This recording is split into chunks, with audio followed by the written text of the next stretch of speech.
Hello and welcome to yet another edition of Simplified with me, Tanvi Shukla.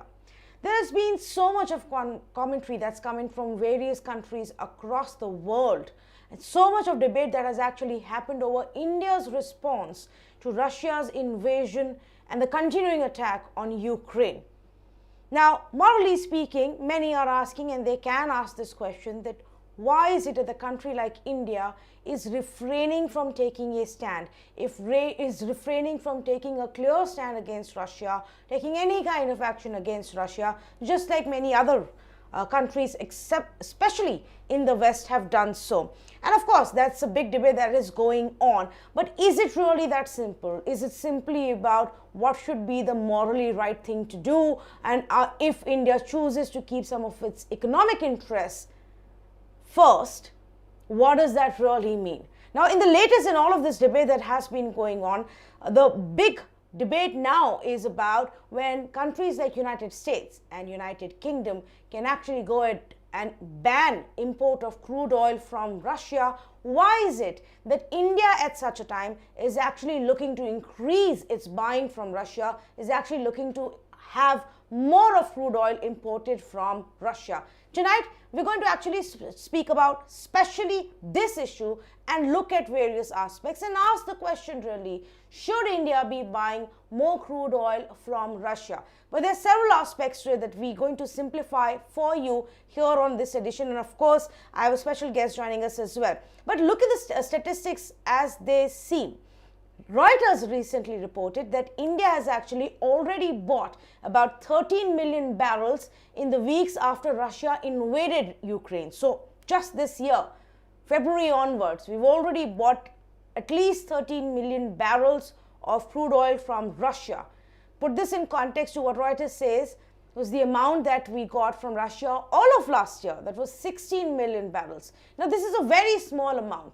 Imports from Russia actually amount to just about 1 to 2% for the overall crude oil that we import from across the world. And so Russia is a very small player in that sense. But of course, now in the midst of a war between Russia and Ukraine, what India does and rest of the world does often becomes a big controversial topic. So that's what we're going to look at right now. Here are the few big numbers for you as we get into this conversation. Very important to keep in mind. Almost 80 up to 84% as of last year, up to 84% of India's crude oil needs are actually met via imports. That's how heavily dependent we are on importing crude for our various petroleum product related needs.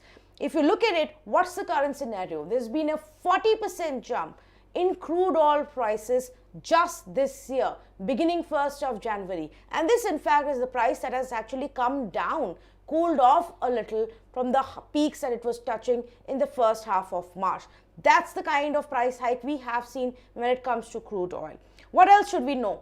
Like I said, 1 to 2% of India's crude imports actually come from Russia. We'll talk about which are the other big suppliers. And 9% jump is what we have seen in our domestic petrol and diesel prices, largely in the last 2 weeks, because before that there was election season and we didn't see too much of price movement. But India is beginning to feel the impact of rising crude prices now, which is why this conversation becomes so much more important. What should India do? Are we right in our decision to buy more crude oil from Russia? What are our other options, if at all, such that we minimize the impact of rising crude prices? That's what we're going to talk about. Let's say hello and welcome to PS Raghavan, former ambassador to Russia, joining me on this conversation. Ambassador Raghavan, I want to begin by asking you for your view for this very basic question. Should we be buying more oil? Should we be increasing our trade with Russia at this point of time? Good evening. Thanks for having me. I'm glad that you've narrowed down the question to just this point of what we should do with oil rather than going into the larger question of India's stand on what Russia has done in Ukraine, because that's a very wide question. But even this question, we need to widen it just a little bit to talk about the sanctions, because the ban on oil imports or the restriction on oil imports comes out of the totality of Western sanctions that have been imposed on Russia following its Ukraine invasion. Now, look, sanctions are actually in international law not valid unless they are UN mandated. This is the legal position, though one would not think so to see at the moment, because many countries are imposing sanctions right, left, and center in order to impose their will on other countries. Sanctions are actually the tool of the strong against the weak. Let's first understand that. Now, coming to this specific issue of oil, the United States has said that they will ban the import of oil, gas, and coal from Russia because of its action in Ukraine. The United Kingdom has not banned the import of oil. What they said was that we will stop importing oil from Russia by the end of this year. And in fact, in the month of March, the UK imports of oil from Russia actually increased. The European Union, on the other hand, has stopped neither oil, nor gas, nor coal imports from Russia. They merely promised that by the end of the year, they will reduce their dependence by about 2/3. We'll see when that happens. Now, also, let me make another point clear. Oil itself, in spite of the American decision to ban oil import, the US Energy Administration data as of the end of March showed that by about the 26th of March, the US was still importing 100,000 barrels of oil a day from Russia. Why? Because that heavy crude from the Urals heavy crude is required for manufacture of diesel in America. And diesel, as you know, has a very important role to play in transportation. And rise in prices of diesel can actually increase cost of transportation. That has then a knock-on effect on GDP in various ways. So you see, what countries have done while having announced sanctions have decided to abide by it in such a way as to cause the least damage to their economies. So given this situation, to tell India not to buy oil, particularly when it is not supposed to be party to the sanctions that have been issued, to tell India not to buy oil in order to protect the interests of its own citizens, I think it is ridiculous. So I think India should continue to buy as much oil as it can at a lower price so that we don't put our citizens to the distress of higher prices of oil, of gas, and of energy as a whole. You're absolutely right. In fact, like you pointed out, when it comes to the European Union itself, there is absolutely no agreement between those nations. Countries like Germany, Italy, France, Netherlands, and then smaller ones like Bulgaria, they're all continuing to actually import oil. They have large energy needs. A lot of that is met by Russia, while Germany has put a hold on one of the gas pipelines, but it continues to import crude from Russia. So, of course, even the EU is not in agreement as far as this is concerned. For United States, of course, it's easy. They've become self-sufficient when it comes to oil. They barely import from Russia or anywhere else because their own shale oil production is so much. So, for them, it is actually easy to say, we're going to ban imports from Russia and not use their oil. But for India, it's very different, like you rightly pointed out, Ambassador Raghavan. And will it then be correct to say that right now what we're seeing is each of the countries are only looking out for their own interests? Even when we look at some of these sanctions, it's perhaps where it will not hurt the country imposing the sanction at all, but the expectation is that countries like India should still go ahead and ban trade. Yeah, well, there is, I'm afraid to say, there is an element of hypocrisy in this. That I will do what is comfortable for me or what hurts me the least. But you please join in and help me pile on the pressure on Russia, even though it may hurt your economic interests. There's no reason why we should abide by this. By the way, I can give you further examples. When US, while having banned the import of oil, gas, and coal from Russia, they have not banned the import of uranium from Russia. Why? Because uranium goes into their power plants to produce electricity. And if they stop uranium imports from Russia, the price of electricity in American homes will go up. Therefore, they have not touched uranium. So you have many examples like this. Similarly, fertilizers. They had actually initially imposed a ban on fertilizer import from Russia, but when they found that the cost of fertilizer to farmers was going up hugely, they put fertilizers under a basic needs category, which opened up import of fertilizers from Russia. So There are many, many such exceptions. If you look into the fine print of the sanctions, it is not only energy, but it is a number of areas where you will find that little tweaks have been done in order to make life that much less difficult for their citizens economically. So, oh yes, absolutely. And actually, thank you for highlighting that example, because it completely shows the hypocrisy of several of these countries who then want to take a morally higher ground and say, look, you need to act against it. Though I must say that in the last few days, we have seen some kind of a softening of stand in terms of the commentary that's emerged, even from United States officials, when it comes to what India should do. Germany in the past has already said they can't tell us what to do. It's up to India to decide when it comes to putting sanctions or not increasing its import from Russia. I also want to explain this to our viewers. Why is it that suddenly we are looking at increasing our imports from Russia at a time when there is a war going on? The connection there is really about the price.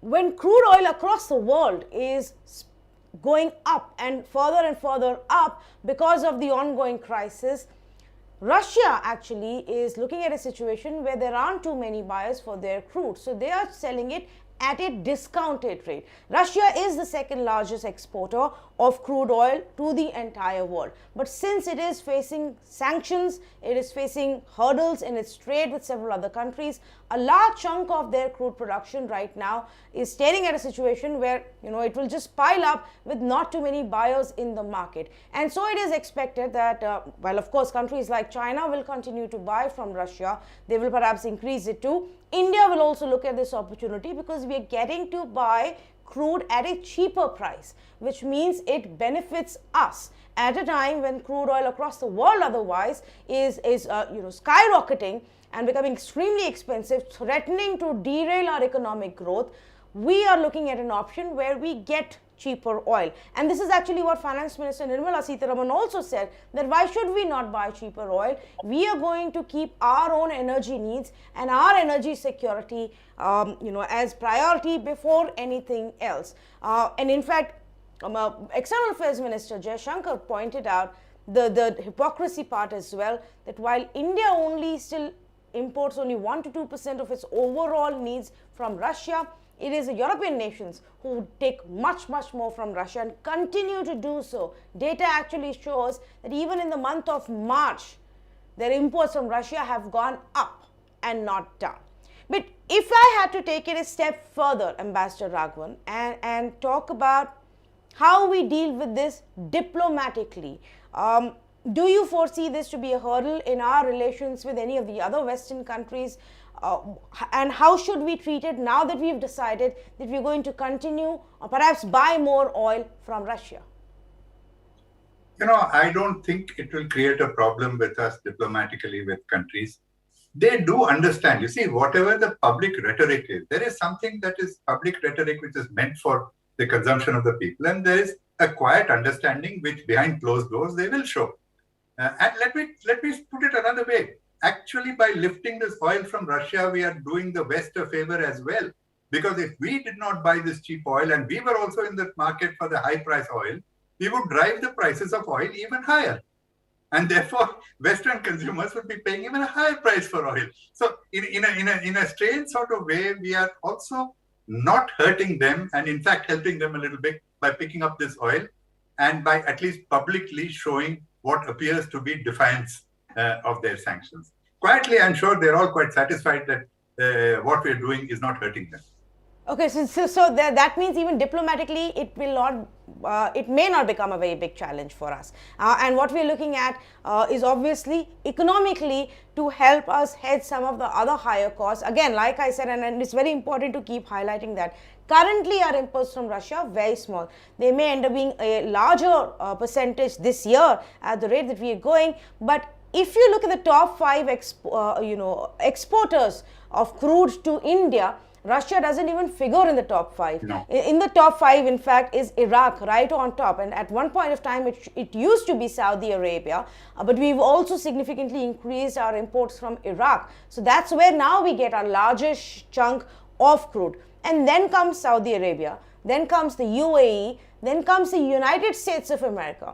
So while of course the US may want us to import a lot more from them, but they're already the fourth largest exporter to India when it comes to crude, and then comes Nigeria. There are several other countries like Kuwait which come in the order before Russia even comes up on that table. So that's the current situation. Of course, going forward, this can change. Now, let me ask you another question, Ambassador Raghavan. What would be our other options if this war continues and we continue to see this kind of a pressure on crude prices? Are there other options for India that we need to start looking at right now? Actually, what you need to see is if the oil prices go up, they will hurt the US and they will hurt Europe considerably more immediately. Already you can see in the US, people are asking, how long will we pay $6 at the pump for a gallon of petrol, or gas as they call it gas. So this is a pressure that will be applied across the board to the populations of all countries, and every democracy has to look at the response of its people to the pain that it puts on the people for the sake of a moral position that they have taken. So I don't suppose that there are options for anybody which are different. You have to get the best that you can, and therefore what we can do is pick up the cheap oil as much as we can, and until we are brought back to the situation of having to buy oil at the same price as everybody else.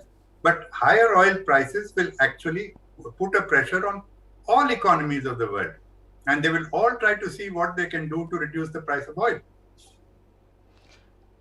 Pick up as much of cheap crude that we can right now and stock it up, and which is what several of the Indian companies, oil companies, are actually doing right now, because the contracts that we're entering in right now doesn't mean that tomorrow we'll start getting that larger quantity of Russian crude into our country. It will take several months before those contracts actually kick in. Ambassador Raghavan, appreciate you taking the time out and joining me to help simplify this entire issue and put it in perspective. The intent really here is to put the entire issue in perspective for our viewers before they form an opinion of their own. We give them the information, and of course they can form an opinion of their own. Just as I wrap up and I say thank you to Ambassador Raghavan, I want to just also explain to our viewers, why is high crude price such a problem for us or anywhere else in the world? And several other countries have already seen borne a larger brunt of it. For us, the companies are only passing on the prices now. So we're feeling it in the last couple of weeks. We felt it more, but it could get worse. And why is it? What is going to be the impact of this high crude price when it comes to our own system? The fact of the matter is that because we import 85% of our crude needs, which runs into millions of barrels every year, that means that we will have to pay so much more money to fulfill those needs, to fulfill that kind of an import bill, which means that the government's revenue versus expenditure math is really going to go haywire, and the government will end up spending a lot more money, which becomes a problem. For example, the Modi government actually benefited a lot when the crude prices were extremely low, especially in its first term. The prices had gone down to $40 per barrel and even lower.